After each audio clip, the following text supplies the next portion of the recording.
인생을 푸는 열쇠 성령님이라고 하는 주제로 말씀을 선포하겠습니다.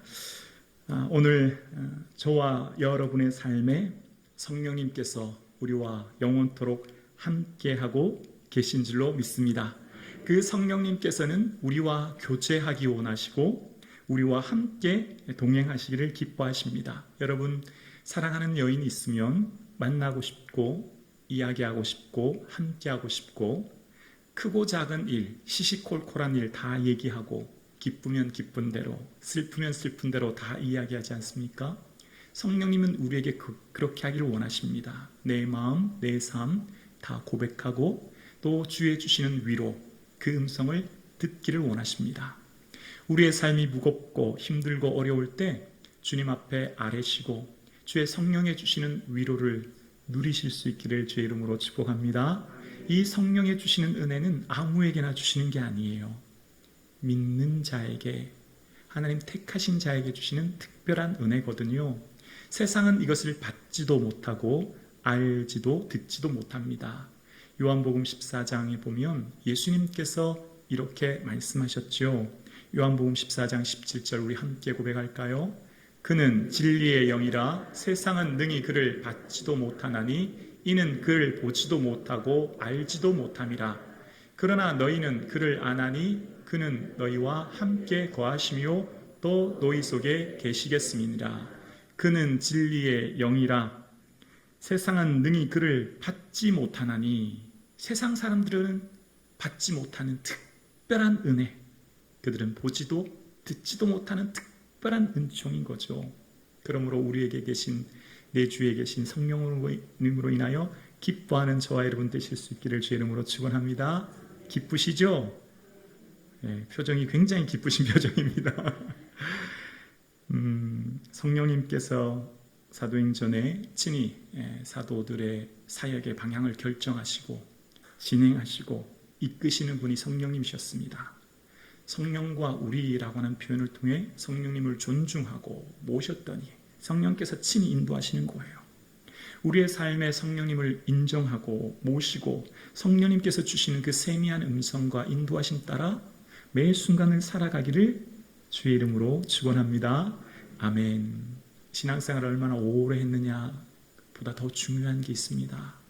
30년, 40년 오랜 신앙생활보다 내 삶에 내 주에 계신 성령님의 음성을 듣고 순종하고 그 말씀 따라 살았는지가 더 중요하죠.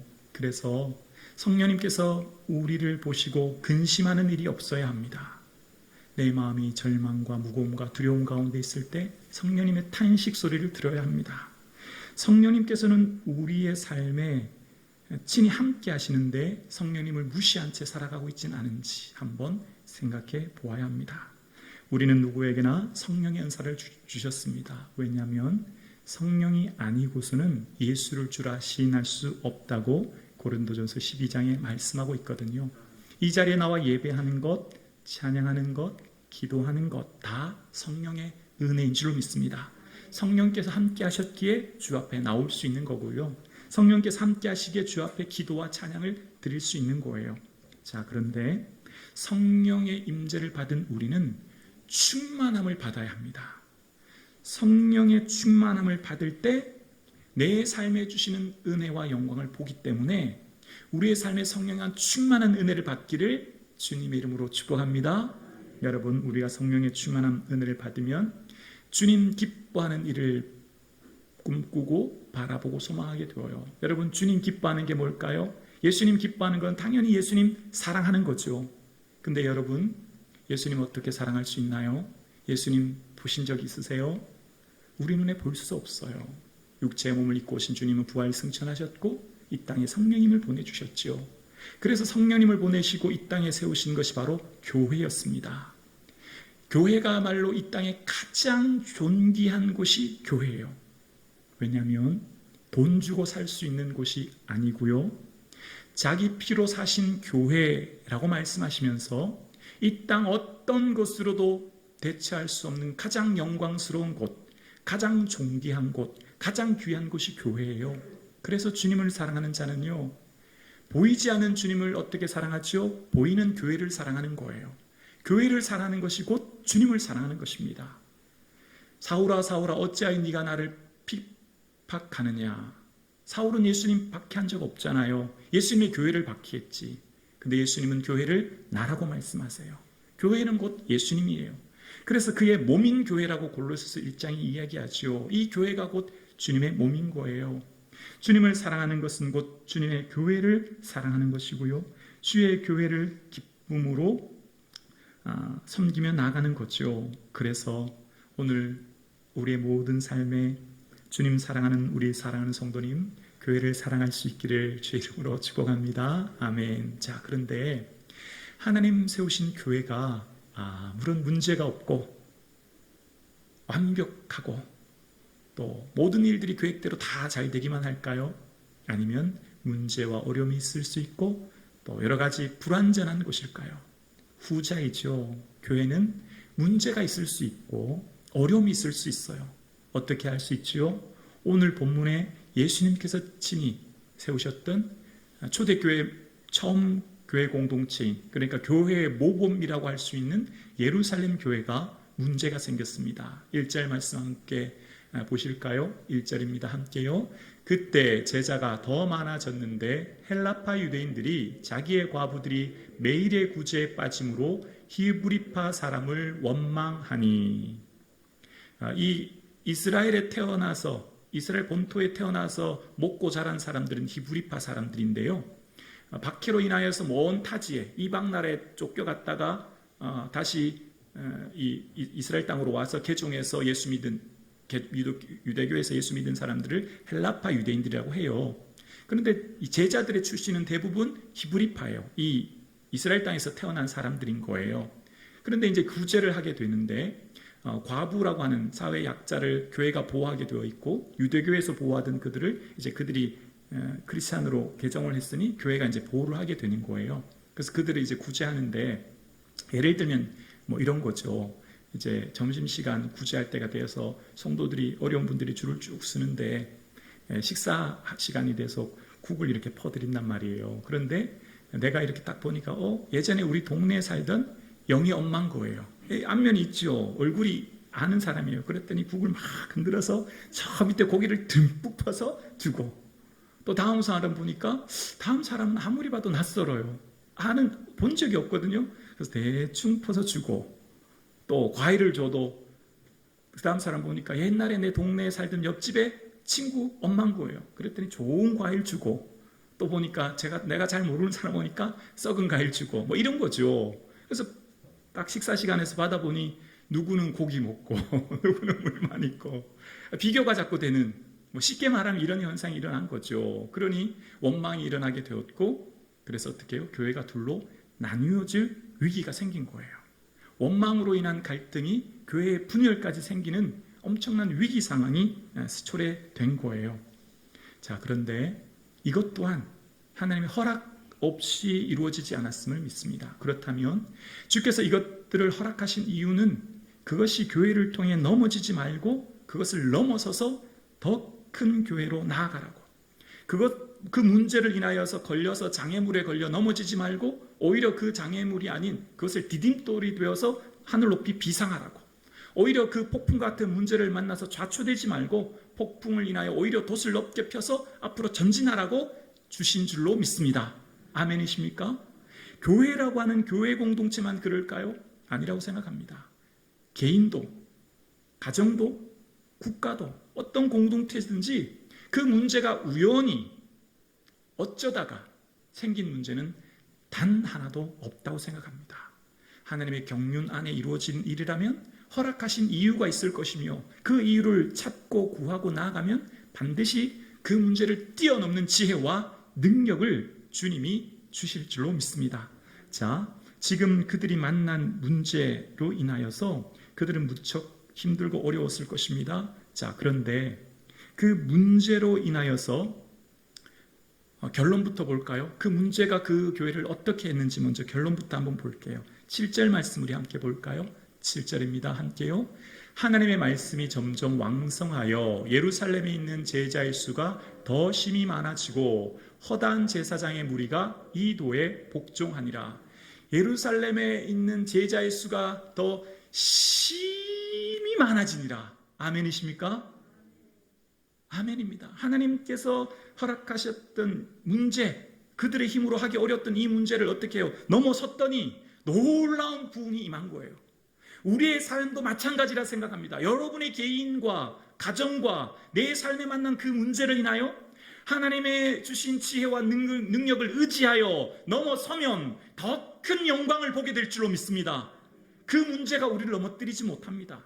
그것 또한 하나님 허락하신 것이라면 하나님께 지혜를 구하고 능력을 구하고 은혜를 구하고 주의 은혜 안에 붙들림 받아 나아갈 때 우리는 능히 그 문제를 넘게 될 줄로 믿습니다.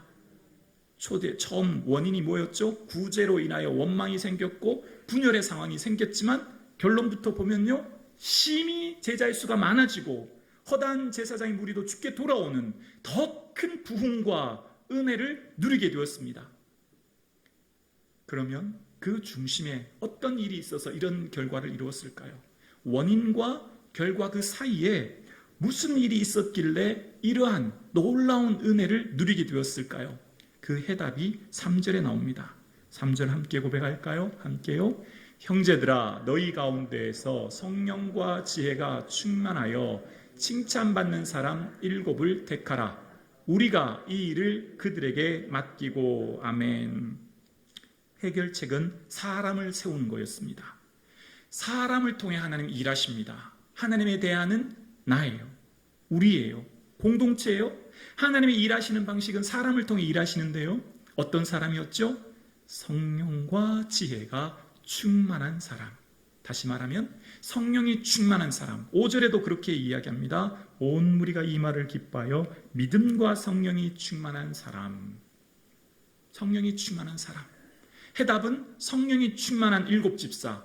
스데반, 빌립, 니가노르, 디몬, 바메나, 그리고 유대교에 입교한 니골라까지 7명 다 성령이 충만한 사람을 세웠더니 그 성령이 충만한 사람을 통하여서 하나님이 그 일을 해결케 하셨죠.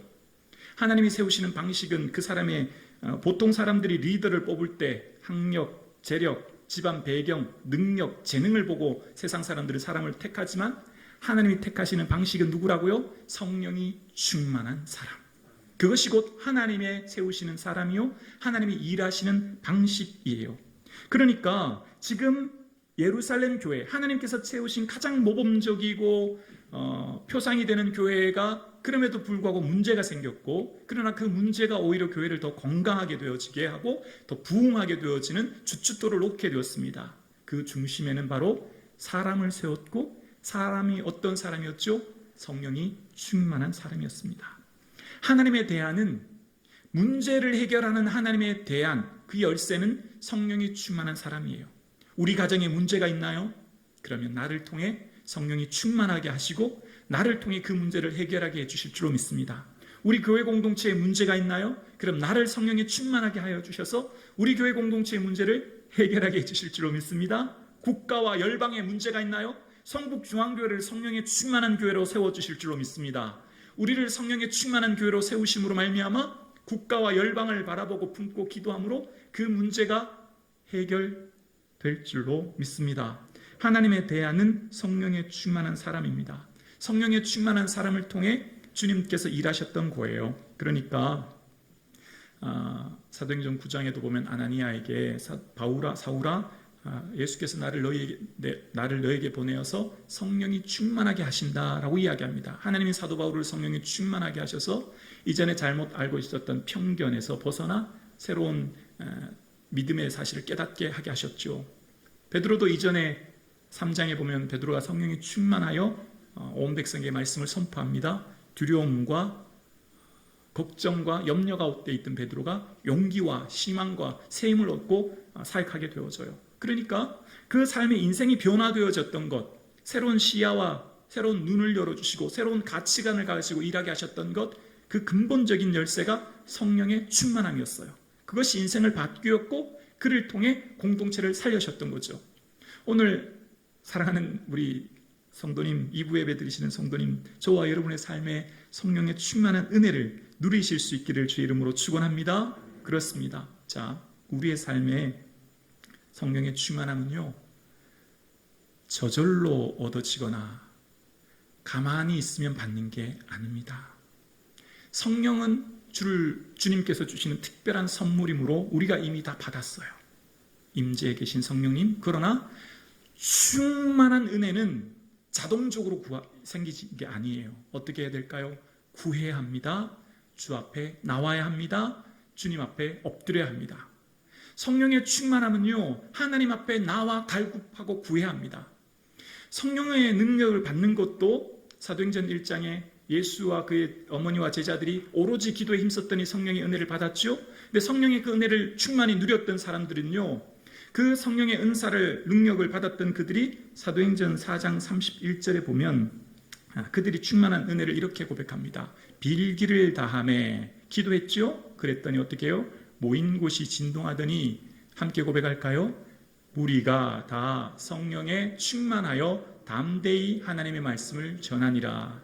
빌기를 다하며 주님 앞에 간구하고 기도하고 엎드릴 때 그들에게 성령님이 충만하게 임재해 주셨던 거예요.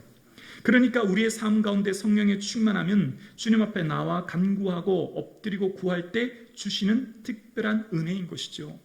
여러분, 우리의 삶에 주의 성령을 충만히 임재하시기를 구하고 나아가는 저와 여러분 되기를 주의 이름으로 축원합니다. 누가는 특히 기도를 많이 강조하는 제자입니다. 그러니까 이 성령의 임재 전후에도 기도가 나오지만 누가복음에 보면 대부분 예를 들면 안나, 고넬료, 사가랴, 베드로 같은 많은 주의 제자들이 하나님의 부르심을 받을 때 한결같이 뭐 하고 있냐면 기도하고 있을 때예요. 기도하고 있을 때. 예를 들면 주야로 금식하며 기도함으로 섬기더니 라고 하는 말은 안나를 부르실 때, 안나에게 성령이 임재하실 때였거든요. 그러니까 하나님의 능력과 권능을 받는 것은요, 한결같은 누가가 강조하는 것은 기도할 때입니다. 기도할 때 성령의 충만한 은혜를 누리게 되어지고 하나님의 능력과 그 뜻을 깨닫게 하셨고 일하게 하시는 방식이었어요. 우리 사랑하는 성도님, 우리의 삶에 예배를 사모하시고 기도를 사모하시고 주의 은혜 나오기를, 주 앞에 나오기를 사모하는 저와 여러분 되실 수 있기를 주의 이름으로 축원합니다. 성령의 충만한 임재를 누렸더니 그들의 삶 가운데 여러분 저마다 소원이 있으면 이런 소원 아닐까요? 부자 되게 해주세요. 이런 거 기도 다 아닐까요? 부자 되고 행복하게 살게 해주세요. 그런 기도 아마 다 하지 않을까요? 그런데 초대교회는 부자 되게 해주세요가 아니었습니다. 물론 이제는 그렇게 했겠지만 이후에는 주님 교회가 부자 되게 해주세요. 주님 교회에 굶주린 사람 없게 해주세요. 주님 교회가 모두가 행복하게 해주세요로 기도가 바뀌었죠. 그래서 그들이 있는 것을 나누어 팔고 밭과 집을 필요에 팔아서 사도들 앞에 갖다 놓습니다. 여러분 한번 생각해 보세요. 밭은 좀 이해돼요. 밭을 팔았다라면 다른 일을 하면 되니까. 근데 집을 팔았대요. 집을 팔아서 사도들 앞에 내놓았대요. 당장 어디서 자요? 당장 내 자녀들 어디서 생활해요? 정말 이건 도저히 이해되지 않을 만큼의 충격적인 사건 아닙니까? 그들의 삶의 인생의 모든 것을 주께 내려놓을 수 있었던 것 어떻게 가능하겠습니까? 인생의 목적이 부자 되게 해주세요가 아니었거든요. 완전히 바뀌었거든요. 주의 몸된 견이 부자 되고 몸된 전에 굶는 사람 없고 몸된 전이 모두가 다 행복한 교회 될 수 있도록 그들의 관심이 교회로 바뀌어진 거예요. 성령의 충만함은 이해하기 어렵습니다. 성령의 충만한 능력을 경험해 보지 않고서는 말입니다. 그러므로 우리의 삶 가운데 하나님께서 우리 인생의 최종 주권자임을 믿고 아멘이십니까? 참새 한 마리도 주님의 말씀하지 않으면 떨어지지 않았다고 하셨는데 모든 결정은 주님이 하시는 거예요. 우리의 병, 의사를 통해서 주님이 고치시는 거예요. 우리의 문제, 그 환경과 상황, 하나님이 그 환경과 상황 통해서 일하시는 거죠. 의사가 아니라 의사를 통해 일하시는 하나님을 바라보아야 되죠. 그 환경이 아니라 환경을 통해 일하시는 하나님을 바라보아야죠. 최종 결정권자는 하나님이신 거예요. 그러므로 하나님만 의지하고 바라보고 나아갈 수 있기를 주의 이름으로 축원합니다. 다른 데서 아무리 1000번, 100번, 10,000번 수고해도 안 돼요. 해결 안 돼요. 다른 곳에서 찾지 마세요. 다른 곳에서 해봤자 허사예요. 주님 앞에 나오고 주님 앞에 구하고 엎드리는 저와 여러분 되실 수 있기를 주의 이름으로 축원합니다. 우리의 삶이 하나님 앞에 나오고 구해야 합니다. 기도했는데도 안 되던데요. 온 마음으로 기도해야 합니다. 얼마나 기도하셨나요? 철야하고 금식하고 더 열심히 붙들어야죠. 온 마음으로 기도해야죠. 제가 이 말씀을 준비하면서 평소에 이렇게 생활하면 성도님들 위로의 말씀 전해드려야지, 코로나 때문에 얼마나 힘드실까 좀 격려하고 위로해드려야 되겠다 생각하는데, 말씀을 묵상하고 기도하고 준비하면요, 자꾸만 강한 권면과 좀 마음에 부담되는 말씀을 자꾸 전하게 되어요. 여러분, 정말 우리를 살리는 게 뭘까요? 지금 우리가 뭘 두려워해야 될까요? 몸은 죽여도 영혼을 죽이지 못하는 자들, 능히 죽이지 못하는 자들 두려워하지 말고 몸과 영혼을 능히 지옥에 멸하는 일을 두려워하라 라고 말합니다. 육체에 병들고 육체가 아픈 것 두려워할까요? 물론 염려가 돼야 되고 두렵지요. 근데 정말 우리가 두려워해야 될 것은 영혼이 병드는 걸 두려워해야 됩니다. 우리의 생명이 연장되고 오래 사는 것 중요해요. 그러나 정말 우리의 관심은 영원한 생명에 관심이 있어야 됩니다. 보여지는 것, 이 땅의 것들에만 관심이 있고 치장하고 먹고 마시는데, 아니요, 보이지 않는 영원한 생명, 내 영혼이 탄식하고 병들어 있고 고통 가운데 있는데 보지 못한다면, 그래서 우리가 뭘 두려워해야 합니까? 하나님을 두려워해야 되는 거예요. 정말 우리가 뭘 두려워해야 합니까? 생사하복이 주의 손에 있는데, 주님께서 모든 것을 결정하시는데, 그러므로 우리의 삶 가운데 모든 것이 주의 허락 없이는 될 수 없음을 믿는다면, 모든 것이 주 뜻 안에 이루어짐을 믿기에 주님 앞에 나와야 하는 것입니다. 사랑하는 성도님, 우리가 정말 두려워하고 염려해야 될 것은요, 몸과 영혼을 능히 지옥에 멸하시는 하나님을 두려워해야 돼요. 하나님의 그 영광을 바라보아야 합니다. 영혼이 병들고 영혼이 고통스러워하는 것에 관심을 기울여야 돼요. 그래서 어떻게 해요? 하나님의 은혜 주시는 순서가 뭐죠? 영혼이 잘된 같이 범사에 잘되는 은혜예요. 속사람이 강건해야 겉사람이 강건해지는 거예요. 우리 영혼이 하나님 능력 안에 새로워져야 되는 거예요. 코로나로 인하여서 경제 양극화가 생길 것이라고 이야기합니다. 저는 코로나 이후에 신앙의 양극화가 심각하게 생길 것이라 생각합니다. 더 주께 기도하는 교회, 더 주께 예배하고 주 앞에 나아가는 교회, 할 수만 있으면 더 모여 기도하고 할 수만 있으면 더 주 앞에 나오는 교회, 반면에 교회 문을 걸어 잠그고 여러 가지 문제로 두렵고 염려되어 예배를 멈추고 기도를 멈추는 교회로 말입니다. 감염병으로 인하여 성도들도 나누어지지 않을까요? 오히려 신앙과 믿음이 더 깊어지고 주 앞에 더 매달리고 주 앞에 더 나오는 성도가 있는 반면 주님과 거리가 점점 멀어지는 성도가 있을 것입니다. 우리가 정말 그것을 바라보아야 합니다. 우리의 삶 가운데 무엇을 두려워해야 될지를 바라보아야 합니다.